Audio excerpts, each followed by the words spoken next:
Julle is nou besig om 'n klomp klippe daarin te gooi. Wat gaan nou gebeur?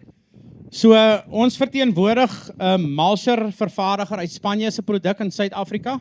Die vervaardiger se naam is Serat.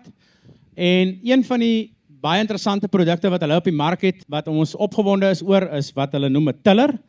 So dit is 'n masjien wat as jy klaar jou grond voorberei het om 'n boord of 'n wingerd te plant en jy sit met baie klip in jou boordvloer, dan kan jy die masjien gebruik agter 'n gewone boordtrekker. Een vereiste wat jy moet hê is 'n kruiprad, maar jy het nie 'n groot trekker of ekstra perekrag nodig nie.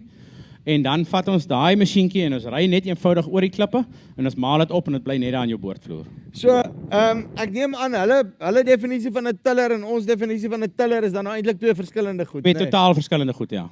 Right, so, hierso waar die ripper nou deur is, het hulle 'n paar klippe gepak, maar as ek dit reg verstaan, hy lyk amper soos 'n tradisionele bossieslaner, nee. Dit lyk soos 'n gewone mulcher, maar die masjien het tungsten carbide tips op, wat baie dieselfde is as die wat jy nou sal gebruik by hierdie road milling masjien wat 'n teerblad sal optel. So hulle gebruik daai tegnologie op 'n rotor om aan die klip fyn te maal. So as ek net kan byvoeg, die ideaal is nou nie om in heeltemal sulke droë omstandighede te werk soos dit is vandag het nie. Julle sal sien die masjien gaan geweldig baie stof maak.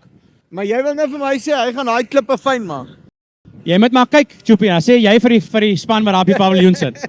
So die werksdiepte is verstelbaar. So hy gaan nou 50 mm in die grond in en dan dit wat bo-op en in die grond is, dit kap hy fyn. Dis reg. So die idee is dat jy na die tyd 'n egalige saadbed het waarin jy jou dekgewas in jou boordvloer kan plant. Hy maak vir hom ekstra fyn, so as jy 'n ding wil fyn hê, dit is wat jy doen. Dis reg. Jy sal wynige klip kry wat groter as 'n golfbal is agter die masjien. So hierdie is basically die grootste size wat jy dan nou kry. Dis reg, ja. Wat se size kry mens om alles? Van 800 mm tot 2 meter wyd.